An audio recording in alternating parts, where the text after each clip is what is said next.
Even though there are just 6 games on tonight's main slate, because we got a lot of teams that had their home openers yesterday, so a lot of teams are off on this Friday, even though it's kind of a small offering, it's a really good one.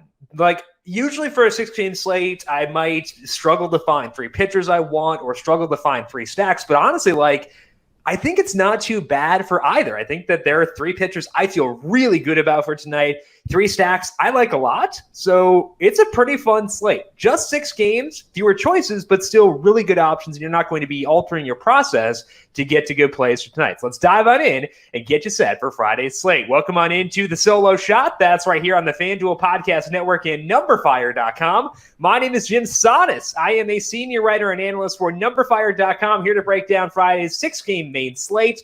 Lock is set for 7:07 tonight. No more, there's probably actually a good, decent day slate. I think there are 3 games during the day, but not as aggressive as the past 2 days. More of a normal day for today.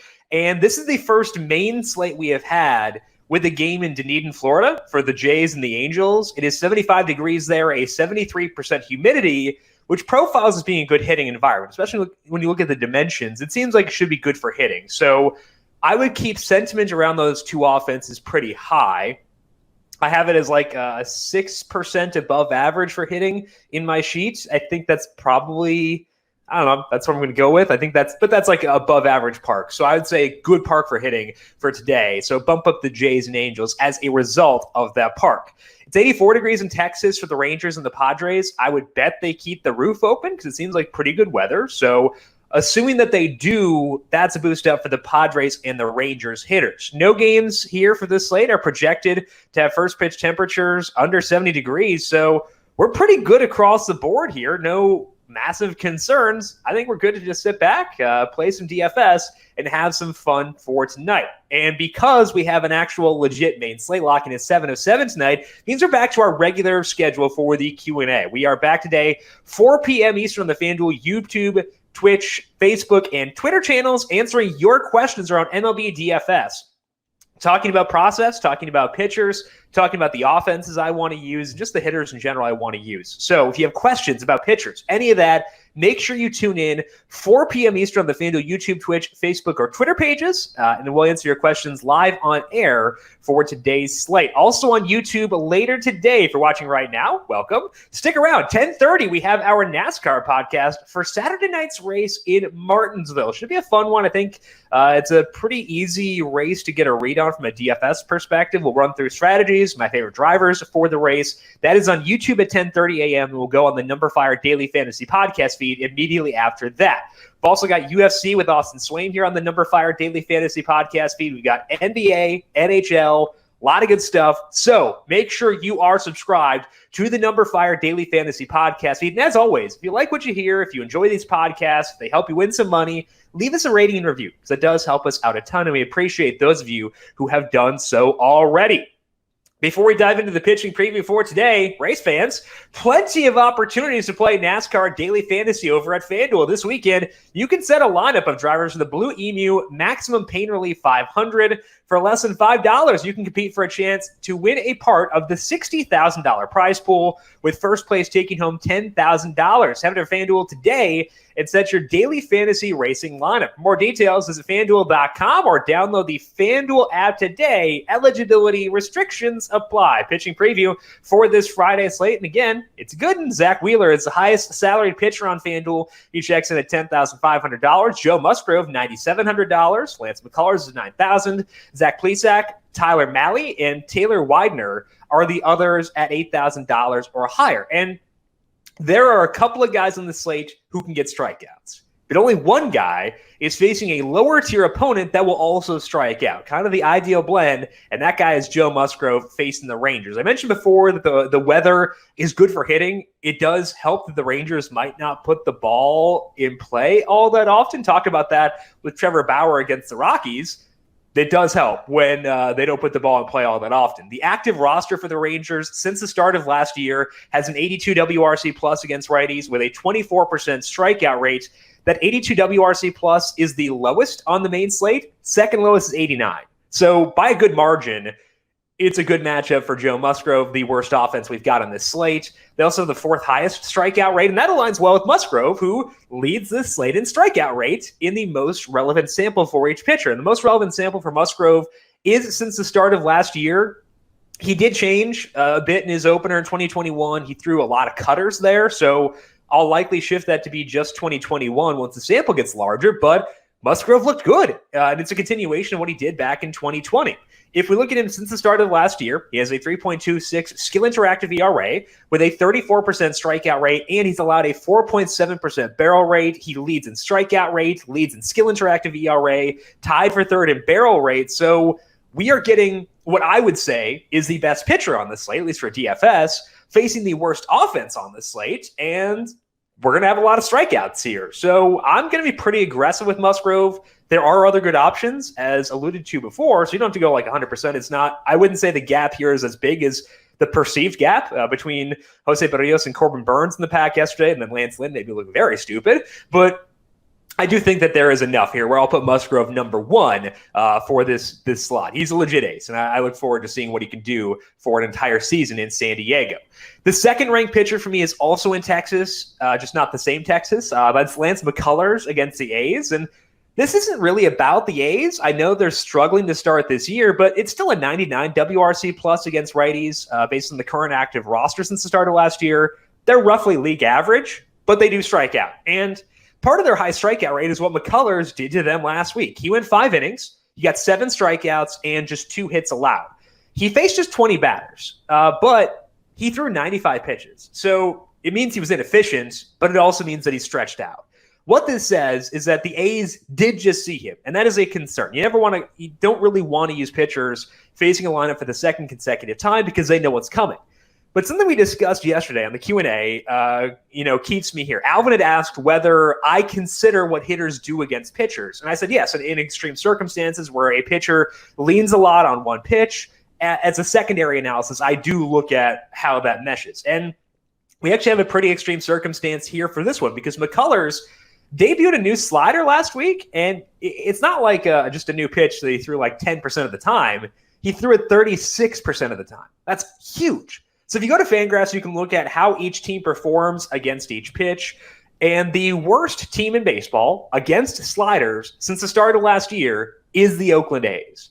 McCullers didn't get a lot of whiffs in that game, but a lot of strikeouts. So clearly they didn't have a good read on him. He's back at home in a good park for strikeouts. So I'm willing to go right back to McCullers here. The repeat matchup and McCullers' inefficiency with his pitches is why I prefer Musgrove, but McCullers a really strong number 2 option for this slate. Third for me is a guy who isn't in a high strikeout matchup, but he brings plenty of strikeouts himself, and it's a good matchup outside of the strikeouts, and he's just $8,400. That's Tyler Mahle against the Diamondbacks. Diamondbacks don't strike out all that often, but they're also just not a good offense. They have an 89 WRC plus. I mentioned before that is tied for the second worst on this slate.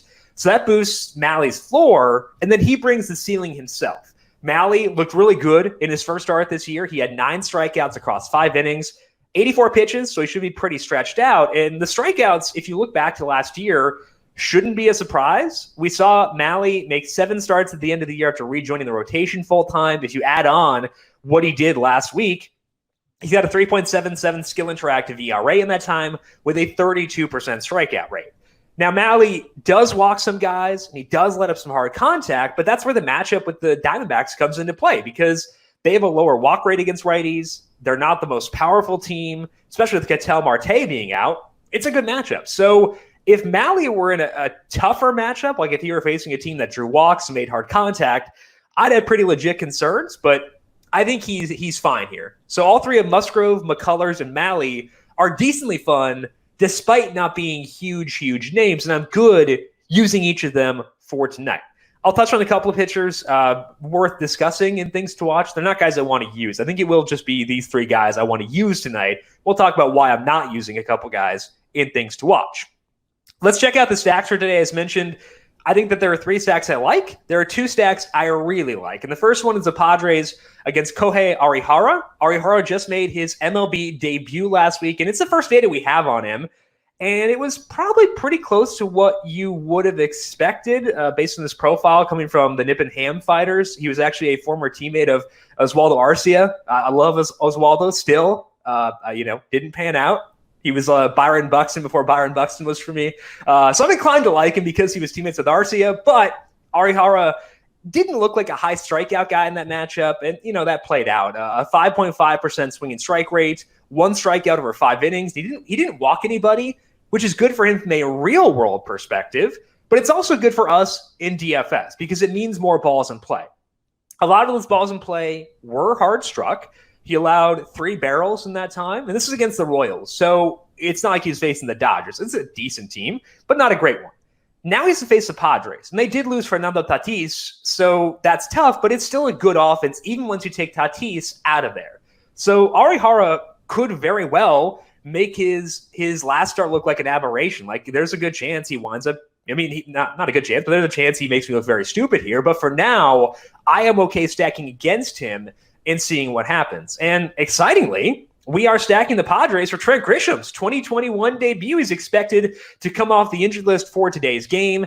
Had a hamstring injury, so he's not going to be a guy with 2 sources of upside as he had last year, but he did have good power. He had an 11% barrel rate.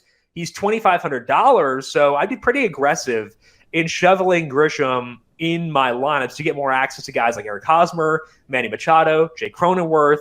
I'm still in on Jerks and Profar's value play, assuming that he's in there.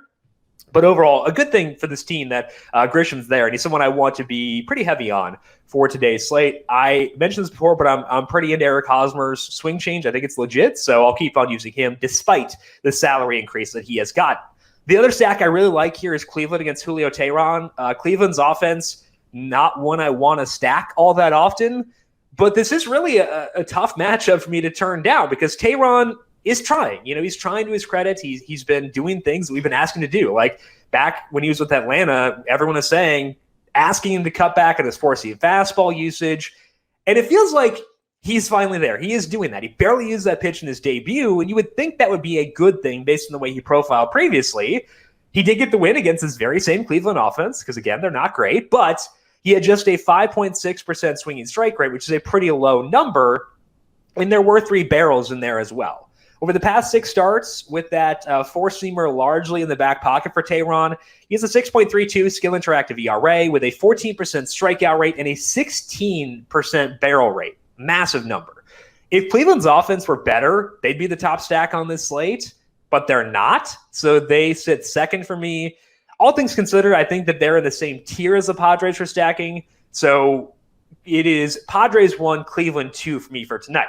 As always with Teheran, we do want to give pretty big preference to the lefties. That does not mean I will not use Franmil Reyes. I like him a lot, but our inclination should be toward the lefties like Jose Ramirez, Eddie Rosario. Those are the guys you want to turn to first. Ben Gamel, potential value option. I would be down for Jake Bauers if he gets in there again. He's not great, but he's $2,100. Can occasionally steal bases, so we do have to make some consolations with overall offensive talent. We go with Cleveland, but I still think it's worthwhile for me personally, so I'll wind up going there as my second stack behind the Padres. The third option for me is one that's not officially confirmed yet, but it looks like the Blue Jays will be starting TJ Zeuch, and they have not confirmed that yet. So I would make sure, as you're listening to this, go check the Blue Jays MLB.com lists official starters. I would check that. But if it is Zeuch, I'd be good stacking against him. And that may seem stupid because Zeuch's calling card in the minors was getting ground balls, and he did that very well. But this is where the raw volume of balls in play comes into focus for DFS. Back in AAA in 2019, Zeuch had 13 starts, which is his last significant sample. And in that time, he had a 12% strikeout rate with a 10% walk rate. He was letting up balls in play on 78% of the plate appearances against him, and that was against AAA teams. The strikeout rate may be lower in the majors. So yeah, he got a lot of ground balls from a rate perspective, but the raw number of well-struck balls was still high enough to feel good about from a DFS perspective. We've seen pretty similar stuff in the majors so far. 38 career innings, a 15% strikeout rate for Zeuch. He had just 1 strikeout across 4 innings in his first start this year. So Zeuch's ground ball rate is not something we want to stack against in a vacuum. But we're not playing things in a vacuum here. We have the additional context, and the additional context is he's going to allow a lot of balls in play because of that low strikeout rate. And that allows me to feel good about stacking against him as a result of that. And that does mean stacking the Angels down in Dunedin. And the fun thing here is that it looks like we can finally assume that Jared Walsh will be in the lineup. And I think that's exciting. He has started now 5 straight games for Los Angeles, and he's really good. Like, the numbers for Walsh, amazing. Since the start of last year, he has a 43% hard hit rate against righties, a 43% fly ball rate, all paired with just an 11% strikeout rate. His barrel rate was awesome. So, yeah, his salary is up to $3,100. So he's not like a value play, but I think that number is still lower than it should be. He's fun. And given the salaries we've got on Musgrove, McCullers, and the other guys, you can get to Walsh and still get to guys like Mike Trout, like Shohei Ohtani here, and I'd like to. So I think that Walsh, Trout, Ohtani, good studs to build around for today. And given the value plays in Cleveland and San Diego, I think that it's pretty easy to do so. So sometimes when I stack the Angels for DFS, I can't afford to get to Mike Trout, which stinks. Today, I think I can. And after that long bomb he had last night, I'd love to. So it's a good slate to stack the Angels, especially because Mike Trout very in play. Let's finish things up here with things to watch for this slate. I didn't talk about Zach Wheeler or Charlie Morton in the pitching section. Wheeler looked amazing in his first start, and Morton is undersalaried, but I'm just scared of their respective matchups. They're facing each other, which means that Wheeler gets the Braves, Morton gets the Phillies, which is a revenge game for Charlie Morton. Let us not forget the most important part of this analysis, also a Jerks and Profar revenge game. That matters a lot. But the Phillies, pretty good. They walk a lot. That's concerning. The Braves have a 122 WRC plus, which is tough for Wheeler. These are guys we will likely use later in the year just because I think they both look great in their first starts. But when we have 3 legitimate alternatives facing lower level offenses that strike out, I don't feel the need to force it in tough matchups. So I think that Wheeler and Morton, guys I like, just not liking them as much as the other options for tonight. If you're looking for more hitters, I would turn to the Blue Jays and the Reds. The Jays are facing Andrew Heaney, gets strikeouts, which is why this is lower on the list, but he does give up loud contact. And the Blue Jays, like if you look at their lineup, they project to be really good against lefties because they have so many righties, and those righties have some power. Even with no George Springer, like they're going to be good against lefties, I think. Down in Dunedin, again, I think that's going to be a good park for hitting. Lourdes Gurriel is a good value play. Teoscar Hernandez is pretty undersalaried at $2,900. So I think the Jays, a good option for today. If you need more value, I think you could turn there as well. Between Cleveland, San Diego, you should have enough value to make it easy to get to your pitchers and to Trout and Ohtani. As for the Reds, they're facing Taylor Widener, and it's just his second start. He didn't allow any runs in his first start, but he also had just like middling numbers from a plate discipline perspective. Widener wasn't a big strikeout guy in relief or in the minors, so it probably let up a lot of balls in play. And the Reds' offense is at least above average against righties. It's a 107 WRC plus. So I think that they're interesting. I do want to see if Tyler Naquin gets back in there. He gets kind of squeezed if Jesse Winker is able to play again. But if you look at Naquin's numbers last year, his expected weighted on base average was actually decent. His actual WOBA is bad, and I think I used him a decent amount, so probably didn't help me too much that he got unlucky. But we're seeing the returns that this year where the luck is going away because he doesn't need to have good luck when you hit the ball out of the yard. So I think that Naquin's probably going to stick if he does play, but he might not play. So keep that in mind. If Naquin does play, I'm in. I just wouldn't assume that he's in there given that Winker may play again. So keep an eye on that. Make sure you check out the lineup to see if Naquin plays. But the Reds overall, a good team to stack for tonight.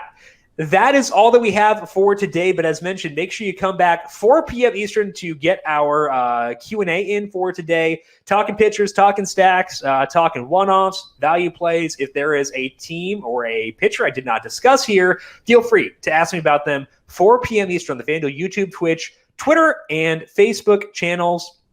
Make sure to subscribe there. Also, the NASCAR podcast, 10:30 Eastern on the YouTube page and up on the numberFire Daily Fantasy podcast feed immediately after that. If you have questions for me before 4 p.m., I am on Twitter at Jim Sannes, JimSannes.